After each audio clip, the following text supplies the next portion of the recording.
Kenalin, ini Mas Restu.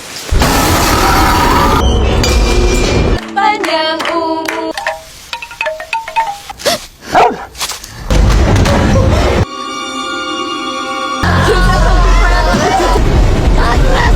Harapanku diwujud.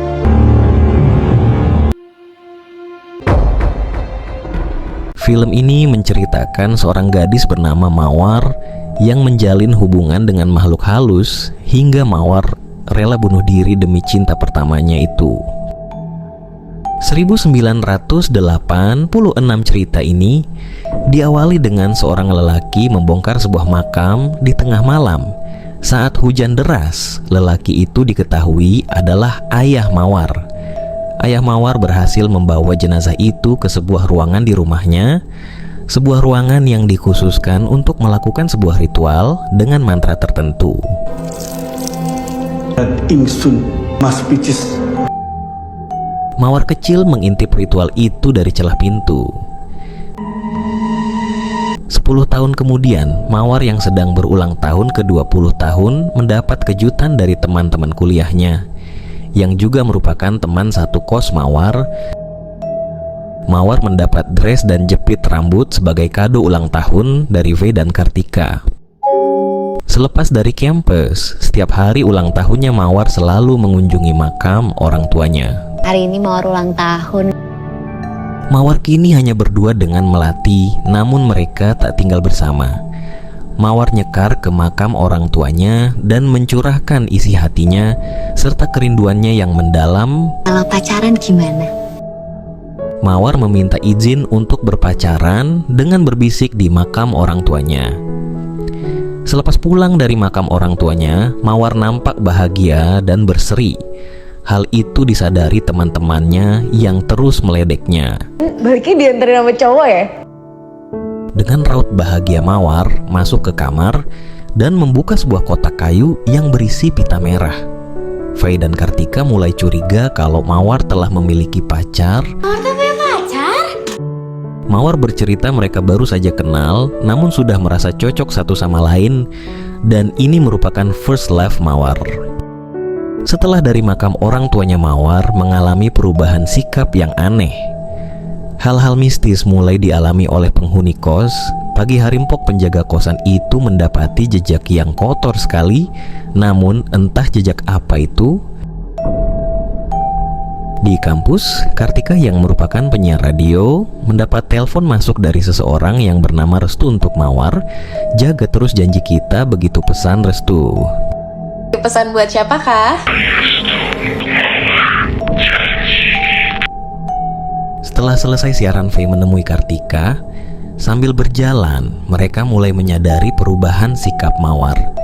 Bahkan Mawar sudah 2 hari tak masuk kuliah tanpa sepengetahuan mereka. Faye dan Kartika mulai penasaran dengan sosok Restu. Mereka berusaha mencari tahu tentang Restu di kampus, namun hasilnya nihil. Kita berpindah ke Mawar. Akhir-akhir ini Mawar senang bersolek dan selalu menggunakan pita merah sebagai hiasan rambutnya. Malam itu Faye yang sedang sibuk merekam dengan Walkman-nya mendengar suara Mawar sedang mengobrol dengan seseorang. Ngobrol sama siapa tadi? Faye menemui Mawar dan mendapati Mawar seorang diri di tangga. Faye menanyakan banyak pertanyaan, tapi Mawar hanya tersenyum aneh lantas pergi.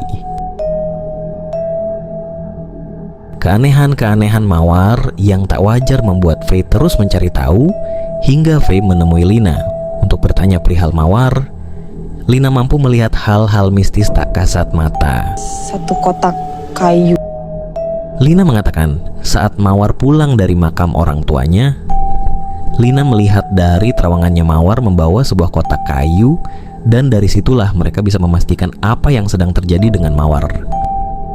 Setelah pulang kampus tanpa babi bu, Faye meminta kunci kamar Mawar kepada Simpok penjaga kos. Faye masuk dan langsung mencari kotak kayu yang dimaksud oleh Lina. Saat Faye menemukan kotak itu dan mengambil pita yang ada di dalam kotak, tiba-tiba Mawar datang. Mawar tak suka Faye ikut campur urusannya. Sikap Mawar berubah 180 derajat sejak mengenal Restu. Mawar menjadi sangat ketus. Malam itu semua penghuni kos mengalami kejadian mistis. Dari Tika yang sedang sedih karena artis idolanya mati, pintunya diketok dengan kasar oleh seseorang, namun saat Tika membuka pintu tak ada siapapun. Kemudian Donna dan Faye berjalan cepat di lorong kosan. Dengan membawa pita merah yang ia ambil dari kotak kayu milik Mawar, seketika Faye dikejar oleh makhluk tak kasat mata. Pagi harinya Faye dan Kartika menemui Lina dengan membawa pita merah itu. Lina mengatakan bahwa Mawar ketempelan makhluk gaib. Untuk dapat melihat makhluk gaib itu, mereka harus menabur daun kelor di kosan. Mereka bertekad untuk menyelamatkan Mawar. Makhluk halus, Po. Malam itu orang pertama yang didatangi makhluk gaib adalah Simpok yang sedang mengangkat jemuran. Saat mereka semua berada di dapur, termasuk Mawar, mereka mencoba menyadarkan Mawar bahwa cowoknya tak baik. Kalau gitu bisa kita semua ketemu sama dia. Faye meminta dipertemukan dengan Restu. Dan malam ini Restu akan datang. Jam sudah menunjukkan pukul 9 malam. Restu tak kunjung datang, tapi Mawar memastikan kedatangan Restu. Seketika lampu di kosan itu mati, Mawar menghilang. Mereka berpencar mencari Mawar. Masuk. Entah dari mana datangnya tiba-tiba Mawar berada di belakang Faye. Mawar mengajak Faye masuk dan mengenalkannya dengan Restu. Betapa kagetnya Faye, ternyata Restu adalah sesosok pocong yang dekil dan menyeramkan. Dari sini mereka semua tahu siapa pacar Mawar itu. Mereka lantas lari kocar-kacir melihat poci itu. Di mata Mawar mungkin Restu bukanlah pocong, melainkan sosok yang sangat baik dan penyayang. Malam itu Faye dan Kartika pergi menemui Lina. Sebelum pergi, Faye meminta Mpok untuk menghubungi Melati, adik Mawar. Sesampainya di kosan Lina, Faye terkejut karena yang membukakan pintu adalah Alex, pacar Faye. Terungkaplah perselingkuhan mereka. Kalau lo ngerasa salah, ini caranya buat lo minta maaf. Faye mengesampingkan masalah hatinya dan meminta Lina untuk membantu Mawar yang pacaran dengan pocong sebagai permintaan maaf Lina. Mawar yang sudah sangat dalam atas rasa cintanya terhadap Restu pocong dekil itu terus merintih dan meminta ketemu dipertemukan dengan Restu, hingga teman-temannya mengikat tangan dan kaki Mawar. Lina yang berusaha membantu menyadarkan Mawar dari pengaruh pocong itu. Lina mulai melakukan ritual itu dengan membungkus Mawar dengan kain putih dan dibungkus menyerupai pocong, dan berhasil membuat Mawar sejenak tersadar. Pagi harinya mereka semua ketiduran di ruangan tengah. Setelah lelah membantu menyadarkan Mawar semalam, Faye bangun terlebih dahulu, tapi Mawar sudah menghilang. Di saat bersamaan Melati, adik Mawar, datang ke kosan Mawar untuk melihat keadaan Mawar. Kemudian Faye menceritakan hal apa saja yang terjadi dengan Mawar. Di sela-sela perbincangan itu, Lina mengatakan bahwa pocong itu ada hubungannya dengan keluarga mereka. Rumah orang tuamu, kembali ke sana. Kemungkinan Mawar dibawa Restu ke rumah almarhum orang tua Mawar. Mereka menuju rumah orang tua Mawar dan Melati diantar oleh Alex. Sesampainya di sana, Tika meminta Alex untuk menunggu di luar dan masuk. Jika hanya mereka butuh bantuan, mereka masuk dan mencari Mawar di setiap ruangan. Mereka menemukan sebuah ruangan yang tertutup rapat dan ditumpuki barang-barang. Itu ruangan apa? Seolah tak ada yang boleh masuk ke sana. Mereka membuka ruangan itu, masuk dan melihat penampakan jenazah yang terbungkus rapi. Dengan pocongnya sedang tiduran. Poci itu adalah jenazah Restu yang diambil ayah Mawar untuk dijadikan pesugihan. Dan konon katanya poci itu akan terus mengikuti orang yang ditempel selama 1000 tahun lamanya. Ini ritual pesugihan. Lina menyarankan untuk mengembalikan jasad Restu yang dikubur menjadi satu liang lahat dengan orang tua Mawar. Tak tunggu lama mereka langsung ke pemakaman. Tempat orang tua Mawar dikebumikan. Mereka pergi bersama-sama. Namun anehnya, mereka tiba-tiba terpencar satu sama lain. Yang paling sial adalah Alex yang berdua dengan pocinya si Restu. Mereka seperti disesatkan oleh kekuatan gaib, Semua makam yang ada di sana memiliki nama yang sama di batu nisannya. Sekelebat Faye dan Melati melihat mawar di area makam itu. Di tengah kebingungan itu tiba-tiba mereka melihat beberapa orang sedang membawa keranda dengan menyebut asma Allah. Mereka semua mengikuti orang-orang itu dan ajaibnya Faye dan teman-teman bisa saling bertemu kembali. Semua menjadi normal seperti semula. Mereka langsung menuju makam orang tua Mawar. Alex dan Tika menggali makam itu.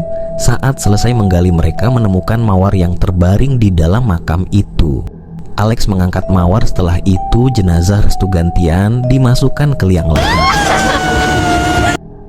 Mereka berusaha menyelamatkan Mawar. Lina membaca mantra-mantra, sedangkan Melati memberi Mawar. Nafas buatan, sial Mawar malah bangun dan menggigit mulut Melati. Mawar bangun langsung berteriak memanggil Restu. Mawar terus meronta-ronta untuk bersama Restu. Melati mengingatkan janji mereka sama orang tuanya agar saling menjaga satu sama lain sampai tua. Sementara itu Tika dan Alex telah selesai menguburkan jenazah Restu dan Mawar tak lagi meronta-ronta. Setelah kejadian itu, semua kembali seperti dulu. Kuliah, ceria, dan bersama kembali. Mawar pun sudah kembali seperti dulu sebelum mengenal Poci Restu. Tapi ternyata ini semua hanya kamuflase. Nyatanya Mawar masih menyimpan rasa cintanya terhadap Restu Poci Dekil itu. Mawar menulis sebuah surat untuk semua teman-teman dekatnya. Kalian melihat cintaku ini salah, buatku terasa benar. Mawar mengucapkan terima kasih atas semua kebaikan dan kepedulian mereka. Mawar merasa apa yang dia lihat adalah cinta yang benar. Mawar telah menemukan sosok yang ia harapkan di usianya saat ini. Mawar mengakhiri hidupnya dengan menggantung diri di kamarnya. Karena cintanya terhadap Restu yang begitu dalam, cinta itu sudah ia tanam sejak kecil saat Mawar melihat ayahnya melakukan ritual untuk kesejahteraan keluarganya alias pesugihan.